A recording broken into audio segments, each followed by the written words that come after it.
three co-founders. So between the four of us, we were easily able to quantify our matrix of kind of what skills we thought were important. And then each of us had our own contributions. And then by the time we were done, we had a nice list of prospects that we sort of worked through. And then, advisory board members who recommend other advisory board members like, hey, I'm happy to join, or I'm too busy, but I know someone else who has the skill sets you're looking for, plus X, Y, and Z. Welcome, everyone, to today's Scaling with People podcast. I'm Guinevere Creary, your host and founder and CEO of Guide to HR.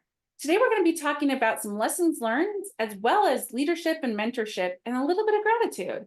Good timing in the year. I'm excited to have Bryan Stewart on the call with me to get this conversation going. Bryan, welcome. Thank you. Good to see you. Tell us a little about yourself. Yeah, I'm Bryan Stewart. I live here in Birmingham, Alabama. I'm currently the founder and CEO of a medical device company called HDO Health, where we're building life-saving, innovative products to help prevent deaths from things like bleeding and other traumatic wounds.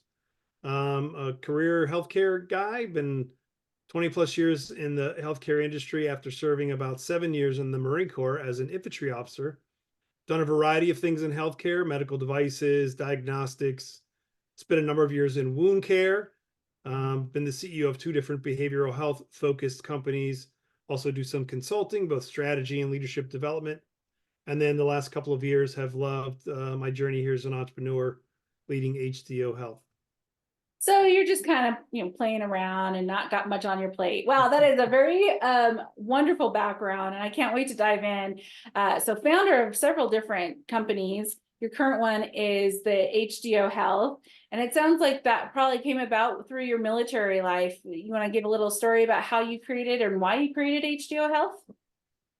Yeah, a bit of a founder story. And actually, in some ways, was a bit of an accident. I was actually with a coach, a gentleman who was coaching me in one of my previous CEO roles, said, hey, have you ever thought about connecting with your alma mater? They have, a lot of schools have really strong entrepreneurial ecosystems.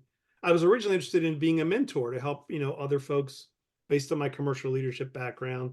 So long story short, I'm a graduate of the Ohio State University, and reached out, did a good old Google search about entrepreneurship at Ohio State, and connected with the folks at the Keenan Center for Entrepreneurship. Quickly understood, wow, they've got so many great technologies at Ohio State they're trying to commercialize. The conversation, quickly pivoted from, do you want to be a mentor, to, hey, do you want to start a company? So that's how it actually started with the HDO Health, was essentially connecting with the folks at the Keenan Center, getting a copy of all the great technologies they were looking to license. And then this particular product, the HDO Health Journikit, quickly bubbled up as like the cream of the crop for me, both in that it was somewhat military related. It was a medical device, or is a medical device, and it already had some really great traction from one of my co-founders, Tanya Nocera, who's a PhD professor of biomechanical engineering at Ohio State. So that's how I ended up getting connected, and then spent about 6 months negotiating with Ohio State to license the technology, and then founded the company, and have been collaborating with Tanya and our other 2 co-founders, Nadi and Dr. McElroy, for the last 2 years, trying to bring this device to the market. Wow, that sounds like a fun and interesting journey. And what a great way to network like that. In that one tidbit, I hope the listeners heard, go back to your alumni. What a great source of networking individuals that could help you in your journey. For sure. I would say that's maybe one takeaway is, if you're not aware that most large universities have these technology transfer or technology licensing offices, literally with hundreds of ideas. I'll say some that have commercial viability, some that might be just a pet project of a professor or something, but you never know. So you go and find and comb these technologies, as well as the government. If you're not aware, has tons and tons of IP, intellectual property, spinning out of government research labs. And there is a website, and I'm blanking on the name. It might be, I'm sure folks can Google, but it's basically an online repository of all the intellectual property that's been published from government research labs. Again, looking for someone, an entrepreneur or a company, to license and take that product to market. So both DoD, other healthcare or governmental agencies, and universities are great places to go if you're looking for technology to license or looking for a company to start.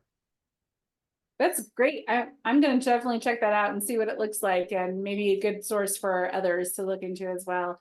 So tell me your journey as a founder. What are some of the things that you've struggled with that you've learned from? Maybe you could go back in time, tell your younger self, "Hey, don't do that, do this." What would be some of those lessons learned that you could share with the audience in hopes that they can learn from you? One lesson or one insight is, I think I was a bit naive, and maybe I'm a generally optimistic person by nature. So I thought, oh, wow, this, I thought it was going to take this many months and this much money to get from, where I started with Ohio State licensing the technology to, to getting the device on the market worldwide. So first thing is just be realistic. And when people say it takes twice as long and twice as much money, that's probably pretty accurate. So just factor that into your calculations, setting your own expectations. And I would also say, be diligent about how you set up your company, but do your homework around, what's your legal entity, where are you going to register your company, etc. And then one thing we were particularly not cautious, but focused on when we first met, myself and my three co-founders. We didn't know each other prior to this, so really was establishing and taking time to invest in relationship. You're essentially entering into a long-term relationship and commitment with co-founders, whether it's a technical co-founder or multiple co-founders in my case. So not jumping straight to the business and the agreements, but taking time to get to know each other, about your families and what makes you tick. And then we even went so far as we had the opportunity to do some personality assessments through another colleague that Hmm. does those. So we took advantage of that and did the DISC assessment, and there are lots of tools in that realm, but quickly just kind of understood how we each thought about things and how we might respond in difficult situations. And then we talked about upfront, like, how are we going to handle conflict? Not when it happens, or not if it happens, but Mm. when it happens. Like, so my advice to founders is plan for the worst and hope and expect for the best, both in your business arrangements and how you're setting your culture, and then, setting expectations with co-founders about how you communicate, particularly when things are difficult or don't go well or as planned. That is so smart. So did you guys create some kind of like an agreement of how you will work together, and then like in regards to like when you have conflict and how you communicate and what's expected of each other? Is that kind of what you did?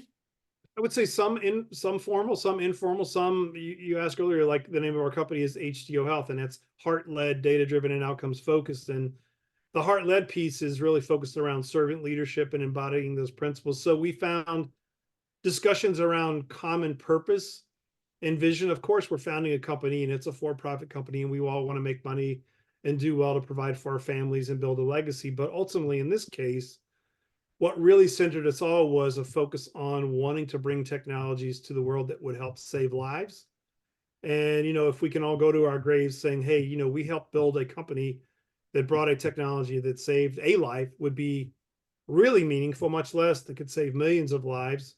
And if we make money in the process, that's, great also, but that's not really the primary intent, at least initially when we founded the company. So somewhat grounded in our values, and then just having discussions about things. And I think from a governance point of view, we do have a fiduciary board. It's myself and Tanya, my technical co-founder, and then we have a third independent board member. So even from a governance point of view, setting up really early on a fiduciary board where for major decisions, there's a third person at the table that's looking out for what's best for the company, not just what's best for me as the CEO or, another co-founder or even our collaborator, but what's in the best fiduciary interest of the company. So I think that helps when you've got someone that's a disinterested third party that can be a tiebreaker, or say, what are you guys doing? Or have you thought about this? Or no, that's the right approach. I think a lot of founders wait until, they take on an investor or what have you to Mhm. form a board. I have a strong background in private company governance. So when I founded the company, I was like, we're going to do this, I'll say, the right way from the beginning, establish a board, find and bring on a great independent board member from the very beginning, as well as establishing an advisory board. That's a whole other topic we could talk about if interesting, like the value of an advisory board and how to source one, how to build one, etc. Yeah, actually, I would love that. I have not had a guest so far to talk about advisory boards. And I think All right. when you're a starter, when you're starting up your business, I think that's a really great place to start and have such a variety of different experiences helping give you different insights. So yeah, let's do that. Let's talk All right. about that. Well, this is my third company where we've had an advisory board, and this one, I was able to sort of grow it the way that I wanted from the very beginning. So we have a fairly large advisory board for our company. We have around 20 members, but that was by design. We've got a fair number of folks. Our product is focused on the emergency medicine market. So we've got police, fire, EMS, FBI, but we've also got a number of folks that are retired military. We have a career pararescueman. If you're not familiar, that's like the PJs. Those are the special forces folks in the Air Force that essentially, provide combat rescue. We've got a former Delta Force member. We've got a Naval Special Warfare. We've also got a career Marine Special Forces SARC, or a Special Amphibious Reconnaissance Corpsman. So like a Special Forces medic in the Marine Corps or in the Navy. And then we've also have, like, for your point of view, we have a human capital expert, a guy who's a career HR professional, worked in lots of PE-backed companies, VC-backed companies. So he brings our human capital perspective to the table. We've got experts in logistics, certainly a number of medical device executives, M&A executives, one or two folks that are governance related that serve on multiple boards. And we have a regulatory voice as well. So maybe we have more than the average, but the whole point is it's probably not too early to start with an advisory board, and that's a good way to kind of ease into governance. Obviously, it's advisory, so it's not a fiduciary board. You can take or leave their advice, literally. But I think it serves multi-purposes. One, it's a great networking tool. If you think of building brand ambassadors early for your company that are there as you're building the product or service, can know exactly what went into it. It can speak with high credibility when you hit the market. So that was one purpose for us, is explicitly trying to get folks who can speak about our product when the product hits the market with credibility and really influence their particular networks. And then having functional experts. We talked even before the podcast started about founders needing assistance with HR from folks like you. So I think it will be smart to have you or someone like you with your background as an advisory board member that can bring expertise in human capital, particularly with a perspective for you as also being a founder of what it takes to start and run a business. So I think that's really important. Then I think also if you get the right folks, if they're not, I'm fortunate that a lot of them are people from my network, and then a lot are people that I never knew before, who can also be contrarian and challenge assumptions and thinking, not in a negative way, but just really give you another perspective. So you avoid groupthink, and you avoid like, well, our last two companies, we did this. Like, okay, well, that's water under the bridge. A lot's different now than it was even 6 months ago in our society and business, in the venture capital world, the impact of AI, technology changes, regulatory changes. So I think it keeps you centered. And if you choose the right people, it can keep you humble and keep you focused. And it also, I think for me, at least, it helps me focus on communication. Like, am I communicating effectively even to my own advisory board? Do they understand what we're doing and why? And am I being clear about my asks of them for, hey, we need this from you, or we'd like an introduction to this person or that person, or what have you. And then I think there's lots of easy guidance on how to form an advisory board that you can find, or I'm happy to share with your audience, simple advisory board agreements, non-disclosure. And then for us, we, as a startup, we issued some what are called profit interest units to our advisory board members. So, some equity in the company, essentially, as we grow, that they have the potential to accrue some wealth as we become successful as a company. So we don't expect folks to do it for free. Although we don't ask for a lot of time. It's, an update once a quarter and answering an email or a phone call when required. But it's more about sharing network equity, experience, advice, and insights, more so than, a weekly meeting. So. Yeah, exactly. And so curious, for those listening, this sounds great. Let me get this started. where do you find people? Like, did you just pull directly from your network and the people that you know and other co-founders network, or did you use some kind of service, or was there a website you went to start to Yeah. accumulate such great experience and knowledge into your advisory group? I think all those things. The first recommendation would be to start with the skills matrix, like you would do if you were forming any sort of board. What kinds of people do we want? What kinds of people do we need? What skills, experiences, networks are we looking for? And then I think, of course, a great tool is LinkedIn. Yeah. You can, certainly canvas and find folks there. Your own personal network. In my case, it was myself, and then I had three co-founders. So between the four of us, we were easily able to quantify our matrix of kind of what skills we thought were important. And then each of us had our own contributions. And then by the time we were done, we had a nice list of prospects that we sort of worked through. And then, advisory board members who recommend other advisory board members like, hey, I'm happy to join, or I'm too busy, but I know someone else who has the skill sets you're looking for, plus X, Y, and Z. Mhm. And then I'll just put a plug in for the Private Directors Association. It's a 501 based out of Chicago that has around, I remember, between three and 4,000 members currently, that are individuals that are all interested in either are currently or interested in becoming board members in private Nice. companies. They also offer a certification in private company governance. So I Oh, joined great. PDA a couple of years ago, got certified. But my point is, you can essentially go to the PDA, is the acronym, and say, hey, I'm looking for an advisory board member or a fiduciary board member. They'll ask you for the information. They'll put it out to all their members, and you'll probably have more people apply than you would Can want, handle. but all highly qualified, in most cases highly experienced, and in a smaller subset, actually certified in governance individuals that can help propel your company exponentially. So I would recommend folks check out the PDA, both for fiduciary and or advisory board members. What a great group of people, and I love the topic. We weren't planning on talking about advisory Yeah. groups, but I love it because it is, there's a lot out there and you're like, is this going to be good, is it not, what should I do, how should I do it, when should I do it? So thank you, that was great. I hope the listeners really found value in that. So kind of switching gears a little bit in the second half of our call, want to talk to you about your experience and your passion about leadership and mentorship, and what are you doing around that, and what are you noticing in regards to trends that will probably go into the next year? Yeah, I'm blessed to work with another firm called Victory Strategies, where I work as a leadership consultant. Great group of folks, a lot of former military members in that, Top Gun pilots, Navy Wow. SEALs, Special Forces. I'm one of the few kind of hybrid civilian military folks, but so I do sort of paid executive coaching through that organization, then do a lot of mentoring and coaching through a lot of nonprofit organizations, particularly focused on veterans and serving others who've served.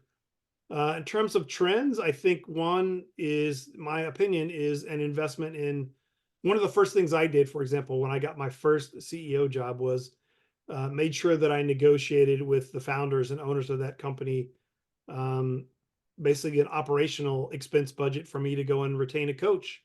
I mean, I had a great Mm, leadership background, had done lots of good things, but I was a new CEO. So I wanted to have a coach that could coach me as a new CEO. So I would say making the investment in professional development, both as a leader, if you yourself as a executive or a CEO or a founder, whether it's a peer network or a paid network where you're finding a coach like someone at Victory Strategies to help you get where you want to go or think through things in a different way. I would recommend that. And then the same for your organization, making that um, part of your culture, investing in leadership development. As a bit of a plug, the Victory Strategies has an online curriculum that a number of us developed, called the Accelerating Leadership Academy. So you don't have to mm, spend thousands of dollars. That's literally, I think, under $400, and you get access to, I would say, excellent content, written and curated and delivered by experts, meaning, people with 20, 30, 40 years of significant leadership experience. So it's not just academic, it's rooted in experience. So those are just a couple of examples. I think, finding a mentor, you have to someone's just not going to knock on your door and say, hey, can I mentor you? Yeah. That might happen, but I doubt it. So it requires some work. But there are organizations out there, particularly as a founder and as a CEO. Another recommendation that goes along with this is just don't go it alone. Find Mm, a community and plug in. Find peers that you can talk to, and there are other organizations like Vistage and things like that where you can join paid communities to find a coach or a network. But even in your own community, there are founder communities, startup ecosystems where there are social events or at a co-work space where you can go and easily connect with folks who might be in the same space or either in the same phase of growth.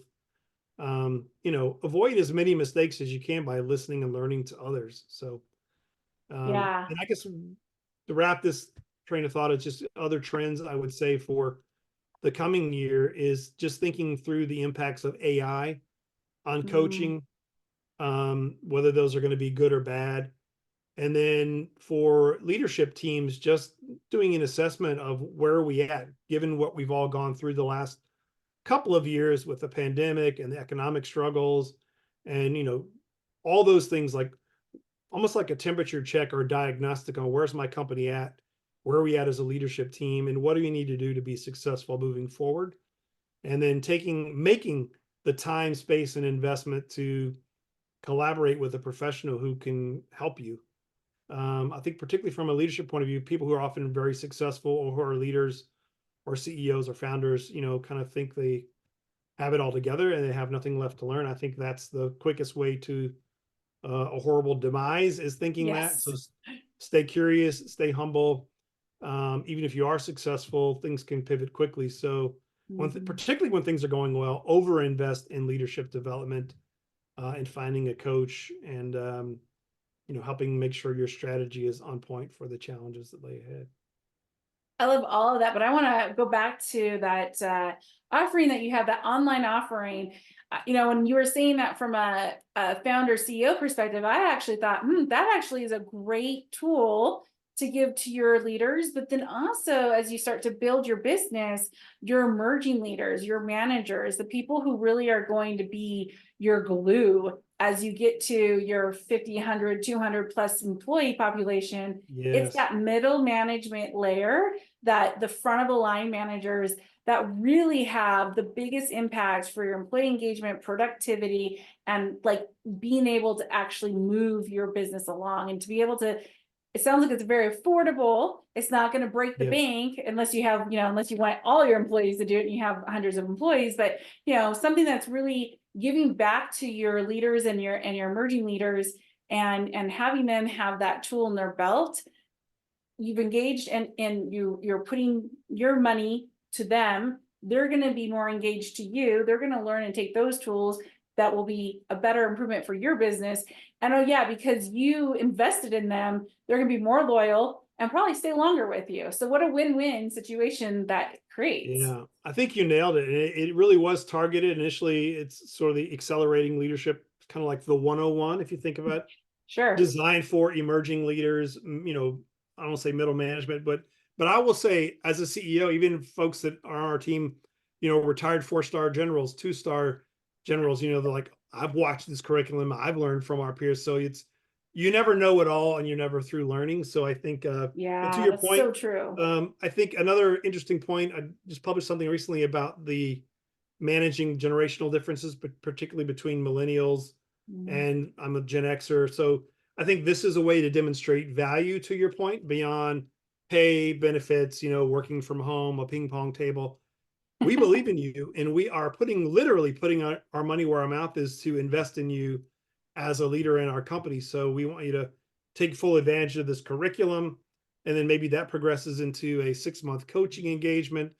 And then who knows from there? I think particularly for folks that are maybe, in my case, I grew up as a salesperson. Sometimes people that are great salespeople are like, well, hey, let's promote her to become the sales manager. It's like, well, that sometimes is the worst person to promote because that's a completely different skill set. Not that people Yes. can't be, but I think it's identifying those folks who maybe are great individual contributors doing great work, but have, I would say, the leadership DNA or potential that you kind of know it when you see it, and then nurturing Yeah. that, investing in that, and to me, it's like an investment in your company as much it is that individual. Your It's a win-win. ROI, Yeah. even though it might not be easy to calculate, the ROI on that is going to be tenfold. Yeah. I'm It's putting my business and my word and my reputation. I would guarantee that it would be tenfold. yeah, absolutely. Because you're And we right. No actually, matter, there are data we do have some data that shows that, but yeah, it's kind yeah, of a no-brainer. Like, well, of course, if yeah. you invest in that, you're going to get a good return. And you're right, absolutely. Like I'm sure that, someone who's been in the management business for 40 years could watch it and still pick something up. Like there's always new things to look at, new things to learn, or just like, I've heard that before, but now I'm in a different space, different experience. And now that I'm hearing it, I really hear it in a way that it has more meaning, which is, I Yeah. always love hearing that kinds of stories. So wrapping it up, talking about publishing, I heard you're getting published next year. Is that true? Book or Book. Yes. Sorry. A yeah, book. Lord Sorry. willing, yeah, I've been working on a book called The Leadership Seed for a while, and my goal is to get it published next year. Not that the world necessarily needs one more leadership book, but I would say my take on it, is my own. And if one person reads it, great. But I think for me, it's more about trying to articulate what I've learned and how I've learned it, more about lessons learned and almost battle scars and almost what not to do versus, hey, I built my first unicorn when I was 25 and, I helped build walls in Africa. That's not been my story. It's been a grind and a challenge, and there have been ups and downs. And, but the constant focus has always been on leadership and service and on mentoring. And that's kind of the simple thread through it, and really about, if you plant the seed in fertile soil, it will grow. Mm, If you don't, it won't. So that's kind of the essence of sure. the book, Yeah. and good Love stories and it. things around that concept.